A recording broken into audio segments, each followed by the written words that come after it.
Welcome to Whaler Talk with the Hartford Whalers Booster Club. Again, Peter Hindle, Examiner.com, and our great guest, Howard Baldwin, Senior from the Whaler Sports and Entertainment.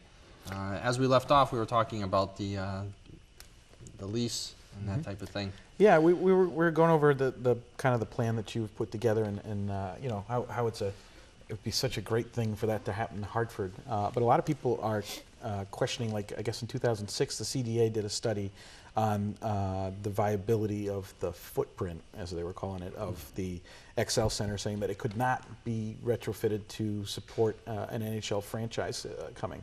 What do you think about that study, and how does that translate to your study? Kind of who's telling the story here? Well, remember the times were different in 2006 for getting governmental support for funding for things like new arenas or even retrofit of new arenas. In this day and age, you're not going to get $450 million. Right. You're just not. But even if you could, in my humble opinion, it doesn't make economic sense. To me, having looked at that study, and a wonderful company did the study, don't get me wrong, but it was geared towards, let's gear this so that we get a new arena. The arena we have now is the bones of that arena are terrific. And frankly, it's got 600 more seats than the building in Winnipeg. And you're only able to say for 1 or 2 years that a building is new. And then it ages. So what you have to do is take advantage of the asset that we have. We have a wonderful asset in downtown Hartford called the XL Center, and you have to make that work. The best analogy I can give, and I always do give, is Fenway Park. I don't think anybody would have the courage to look at the Red Sox ownership and say your footprint isn't good enough and you should get a new building and abandon Fenway Park. It just doesn't make sense. Right. And what they did is they took advantage of the little bit of real estate they had around the arena. If you guys have been, I'm sure you have, Fenway Park, you'll see, you come over that bridge from Kenmore Square and you're really in the complex. And they've created their own entertainment destination zone right around Fenway Park. We can do the same thing, and that's what we have to do. Now, that's interesting about the Winnipeg building because it's a tiny bit smaller, but it's modern. So we here would like to do that with the XL. Is that going to affect the seating? Is the seating going to be increased a little bit, or is it going to be knocked down a little bit? Do you know where that's I don't think it'll be either. Okay. Maybe increased a little bit. Okay. What you'll learn in the new buildings, really the new buildings, it's what's outside the building that is different. Right. If you go into a building like in Philadelphia, it's like going into a great big mall. Boston Garden is still not as big on the outside as a Philadelphia building, but you still have a lot of things you can do outside the arena.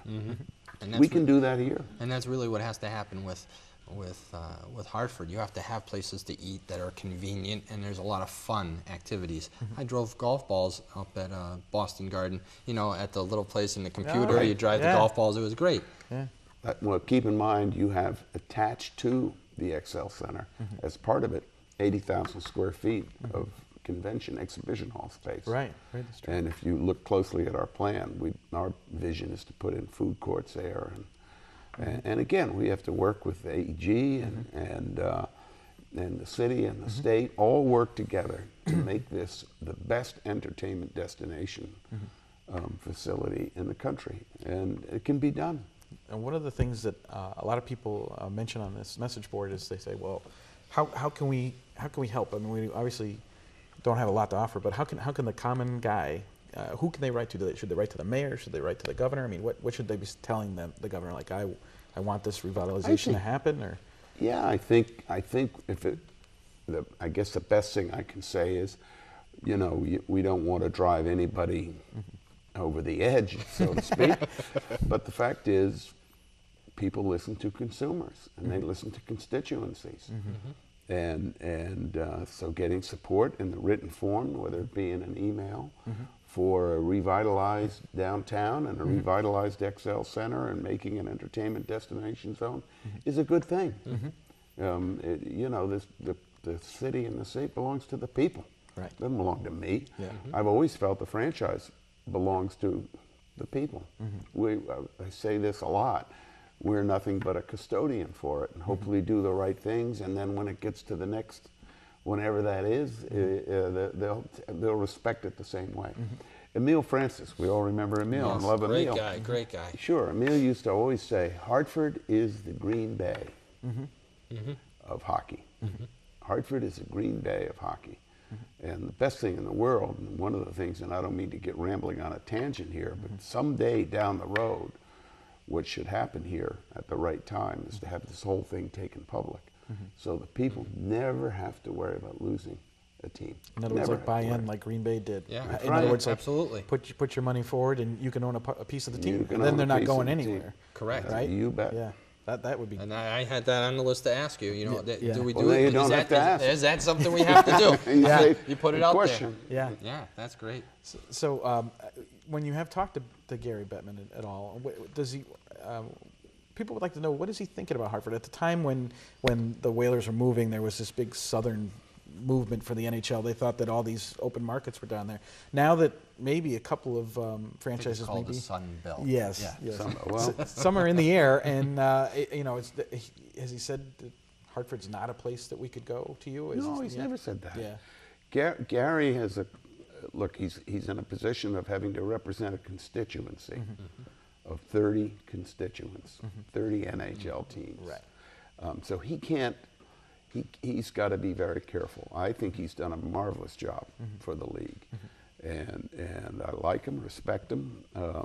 Was part of the league when Gary came on board, and he's got to do exactly what he's doing. He's got to maintain the position that he's got to protect the cities that the franchises are in. And I think if I have a little bit of a regret, people should have fought harder to Absolutely. keep this team here. Right, And for right. whatever reason, that didn't happen.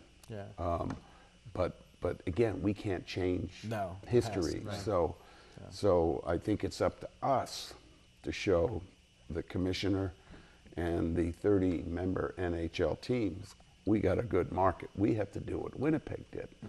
Winnipeg, all of a sudden, they had, I think, 11 years, 12 years in the AHL. They did a great job. They had attendance, 7,000 to 10,000 people.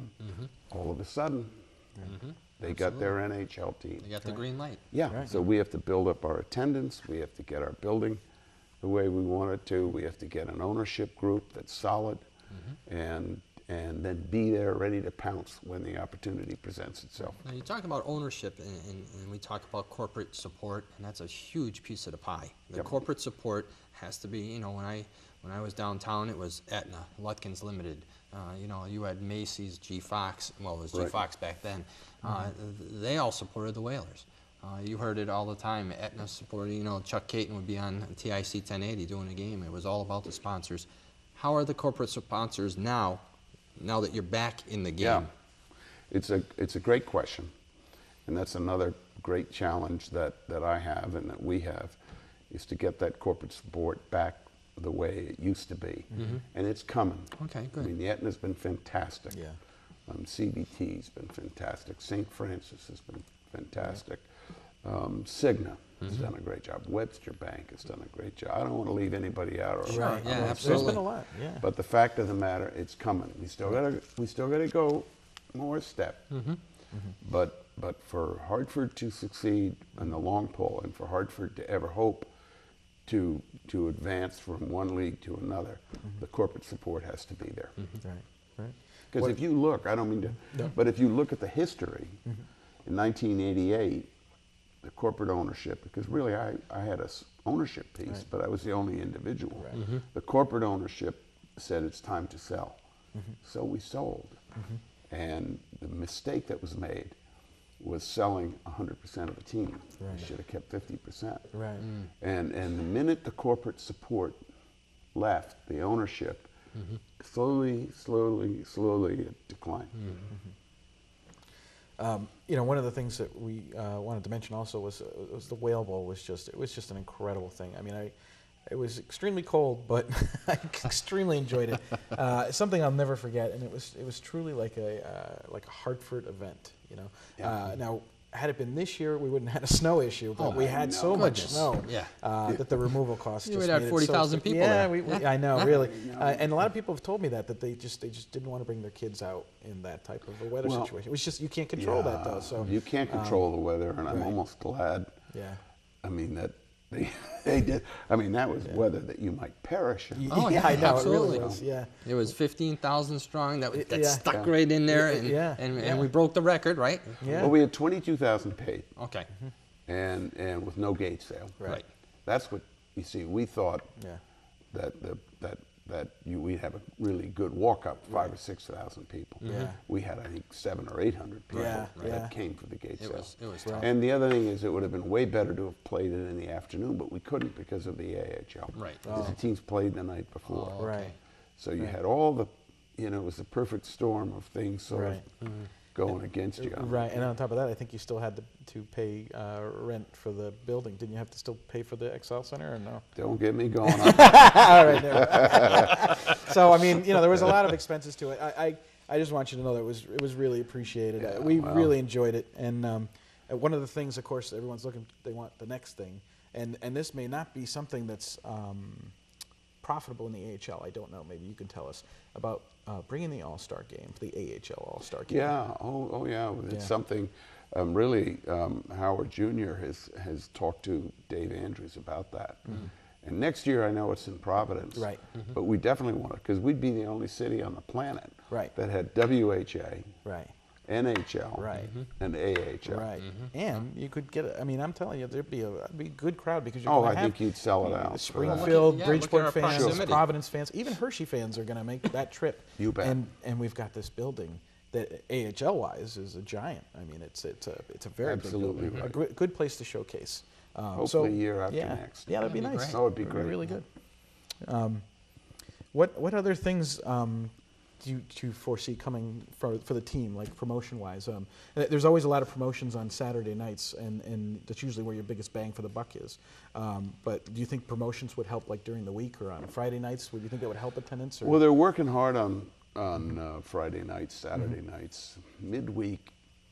That's something that, I mean, people sometimes say, well, it's the New Britain Rock Cats, right? Yep. They've done a wonderful job of marketing, and I applaud them. And sometimes we're compared, like our Saturday nights, it has a feel. But what I want more than anything is for people to get vested in the games of wins and losses. Right. If we lose, I want them to be the way they used to be, ticked off.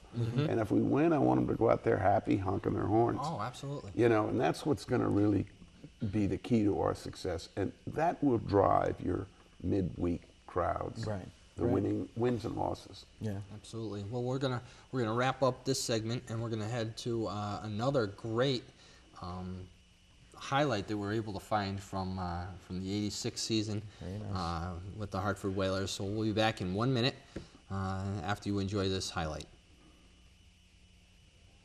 But again, the pressure was there. The key man was Gavin along the boards, and Babbage pinching in. There he is. He was going for it, but it was Malarchuk reaching back, and if his skate didn't push it in, his stick would have.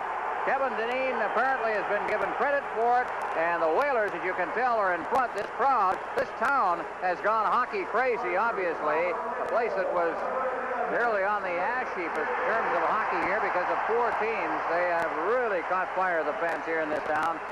Big pep rally in the hotel next to the complex here, and now they're leading 1-0 in what could be the deciding game of this series. And Kevin Dineen, who was born in Quebec City, gets Hartford delayed with a deflection and a power play goal. Here's Wayne Babbage getting it into center ice, knocked down by Alain Lemieux.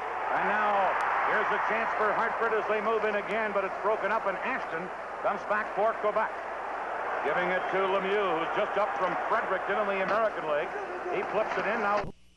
Welcome back to Whaler Talk with Peter Hindle and our special guest Howard Baldwin. We were just discussing all the updating of the XL Center and everything else. Yeah, we were talking about all the recent studies that you've seen that involve Hartford, and I'm just going to mention them, kind of broadly. Sure.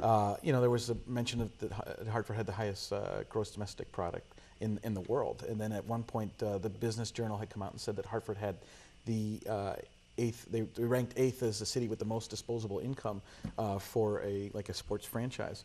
We talked about the XL Center being in the top 70. I think it was 70th in the list of 200 venues throughout the country. I think they were all AEG venues. I'm not sure, but I mean, so that means the XL Center is a money maker, which is a reason why the city and the state and everybody should get behind this, because as the building gets older, as you've said, it becomes less profitable. So to have that revitalization would be And also, when you looked at the 2006 study, they saw once the Whalers left, they showed that huge decrease in all the money spent downtown. Right. And so now that we have the AHL, I don't know where that falls, but there was a dramatic decrease in money spent in people downtown. Yeah, I don't know if you heard this, but when the Whalers left, the Current had put out an article about $75 million to the downtown area was lost. Now, could you imagine, people at home, can you imagine if you have an NHL team with this revitalization, what the money downtown would be? And the buzz, and just to have life down there after 6 o'clock. Yeah. Well, and if you look at 1978, when the roof collapsed, there was no team here for 2 years. Now, granted, we were in the WHA at the time. But there were a lot of people that were hurting for those 2 years. Right, right. The economic impact of a team is dramatic, very dramatic. And the ripple effect of the dollar is like $1 equals like $4 or $5 at a very minimum. Yeah. And the studies you're talking about are all, there are a lot of basis to them. Now, in fairness to AEG, the survey was more than just AEG buildings. They've made great progress with that building with other events. Right. And the building itself is we've been saying it on this show, is a good building. And so you just have to challenge and push people, bring in more events and bring in more people. One of the things that I also noticed about the AHL since the rebranding alone, a lot of I go to coaches, I'll go to Trumbull Kitchen, I'll go to a couple places, and they've I'll ask them. I said, so on hockey nights, is it you noticing a difference? And they say, we absolutely are, and we hope it continues. So already there's an impact. There's an impact. Sure. So we hope as fans that this just keeps continuing. So we're looking forward to that. And it will. Yeah. And the more the merrier. You're right. Shows like this are great. Yeah. And the more you put the good news out there, the better it is for everybody. One of the fans brought up this point that they would love it if Friday night games are a little hectic with traffic and getting out of Hartford and getting home and getting the kids ready and getting back to the XL Center for 7 o'clock. A lot of people, you'll notice, midway through the first period, everyone waits at the top for the whistle to blow for a stop, and then you'll see people coming down the aisles. And is it possible maybe to have Friday night games maybe start at 7:30, give people just a little bit more time to get to it? Of course it is, and I love the idea.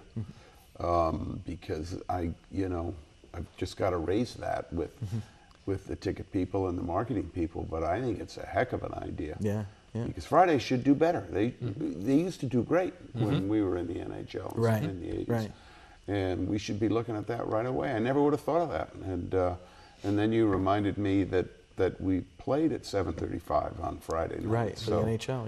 Yeah. Yeah. So we'll look into that right away, and we'll send you a check. It might have been Mark Anderson's idea. I can't remember who's. I don't want to take credit for it. So it wanted to be $1. So yeah, you can fight over it. Hey, you're earning it. So, one of the things that the Ranger fans, because we do have a lot of Ranger fans. There are a lot of Ranger fans that come to the XL Center to watch the AHL team. They I don't know if you have control over this or not, but they would like to see more Ranger stuff sold in the arena.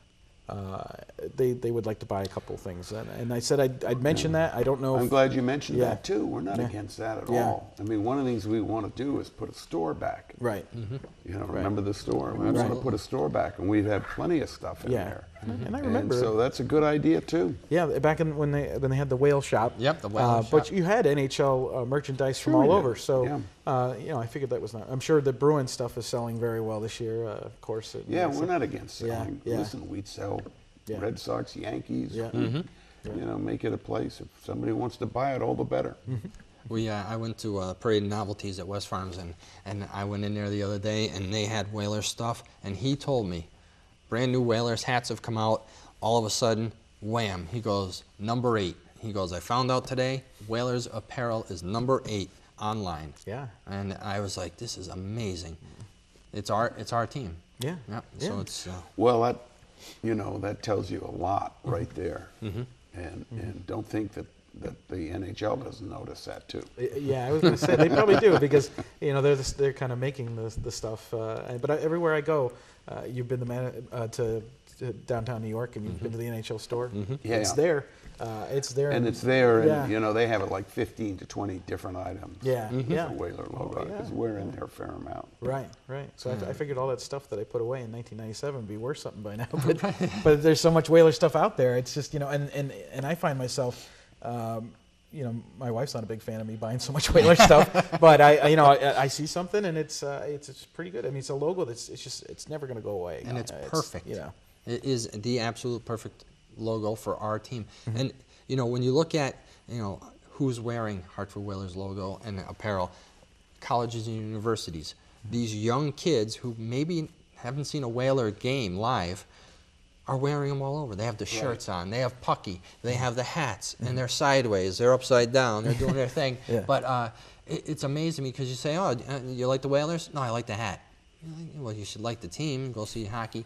And at one of the universities, I know that a group of them are going to the St. Patty's Day Parade on March 10th to march with the Hartford Whalers Booster Club. So that's good. It's I awesome. wanted to bring and that they up all too. get Yeah. and they all get Whalers shirts. Yeah, It's great. I was talking to someone the other day about it. Yeah, we actually are marching in the St. Patrick's Day Parade, and we're looking for anybody who wants to come with us because that's going to be a big day for hockey in Hartford. Oh yeah. The parade starts at 11 a.m. The Booster Club will be meeting in front of the Capitol state between capitol. 9 and 9:30. Right. You'll come and meet with us. We will line you up, get you ready, wear your Whalers memorabilia, your jerseys, your hats, whatever you want to wear. But remember, it's Whaler Day, and you can march with us because we're all one big riot crowd. Yeah, and I'll tell you, you've been to the parade before, I'm sure. Oh yeah. If you are a Whaler fan and you wanna actually feel what it's like when the Whalers were here, when you get to the top of Asylum Street in the bar district and you're walking down there, I mean, you think you'd be on the team. I mean, it's really an experience. Great. I sit there and attribute it to it's a long lost friend. Yeah. They've been away for a while, and all of a sudden you sit there and they're back. Yeah. They're back. Yeah. And people are like, let's go Whalers. Oh, it is it's absolutely loud. amazing. It's loud, and it's thousands of people, watching you. And we do have to remember Yeah. that March 10th is also the Hall of Fame induction night at the Right. XL That's Center. what I want to get into because the parade's at 11, and it'll be over about 12:30, 1 o'clock, and you can grab something to eat downtown. And then at 3:30, the induction start inside the XL. Inside the XL. Okay, and is that open to the public, or do you need a ticket to see the induction ceremony? No, that should be open to the public. Okay. Yeah, and then obviously for the game. Right, and then the game starts at 7 that night. So, I mean, it's a full day of in Hartford. And that's our organization. Yeah. I mean, that's our tradition. We want to. Right. We want to keep going every year. Right. And who we have? We have Mike Liut, Blaine Stoughton, Pat Verbeek. Right. Bill Barnes is being Bill honored. Barnes, Yeah. And Brian Leach. Brian Yep, Leach. Brian Leach, and correct. Julie, Julie Chen. Julie Yeah, Chen, right, yeah. absolutely. Yeah, so it's a good It's cross gonna be section. a great day. Yeah, yeah. And we're I'm looking particularly forward happy about Bill Barnes. Oh, Yeah. he's a class act. He really was. Yeah. And when I sit there and I still see Mike Barnes quite a bit. Do you? Yes, I do.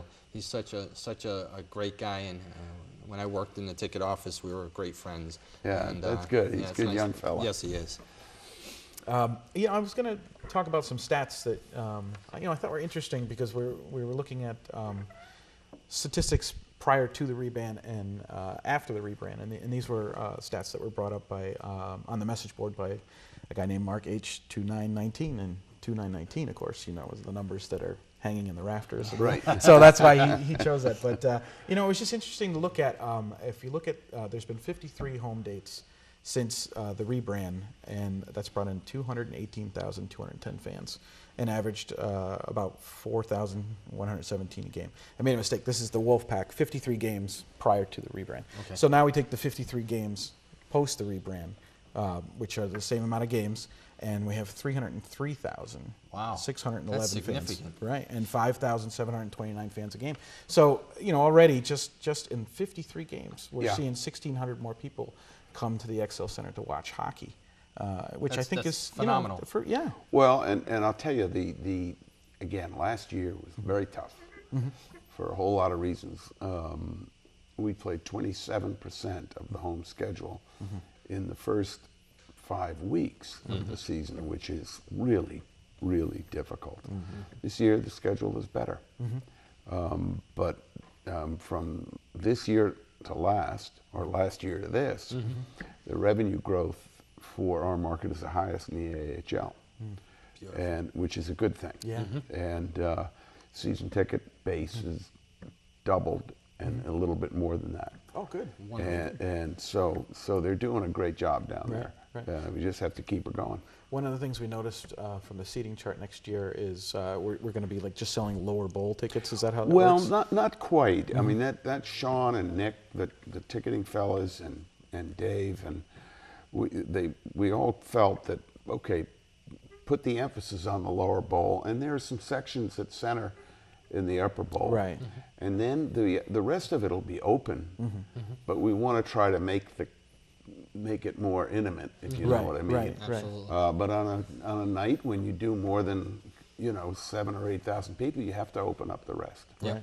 Well, the one thing we won't do is hang those curtains. I don't like those curtains. Oh, okay. So there won't be any curtains. No, sir. No curtains. Okay. That's That was a big question. Are no they going back to the curtains? Nope. Yeah. That's a sign of defeat. Yeah, I agree. That's a That's good right. way of putting it. The curtains have not been pulled. No, so. no. But we also looked at Mark H had put together a day-to-day comparison, and we were looking at the Wolfpack on Sunday prior to the rebrand, and then the Whale on Sunday, and there was a difference of about 600 people on Sundays. There was a difference of about 900 people on Fridays. A difference of roughly 2,000 people on Saturdays, and even on a weeknight, we were seeing a difference of about 700 to 800 people. So on each night of hockey, we're seeing some growth. So I just think we should keep that going. There's a big ideal that there's a fractured market here where we have Ranger fans, Bruin fans, Whaler fans, Carolina fans, and I think what everybody needs to get with is that they all like hockey, and everybody forgets that, I think. Yeah, we had that when we opened up here, and people said, "This is Whale or Bruin country and Ranger country," and you know what? It was until it became Whaler country, Right. and then it became Whaler country, and people started rooting for us. It's great. So, You brought back a huge tradition with the song, the colors, and now we have a huge push. I want to thank Howard Baldwin and Peter tonight. We're going to wrap it up on Whaler Talk, and we'll check you next time because we can. That's right. Next time on Whaler Talk. We will. Thank you. Thank you very much. you.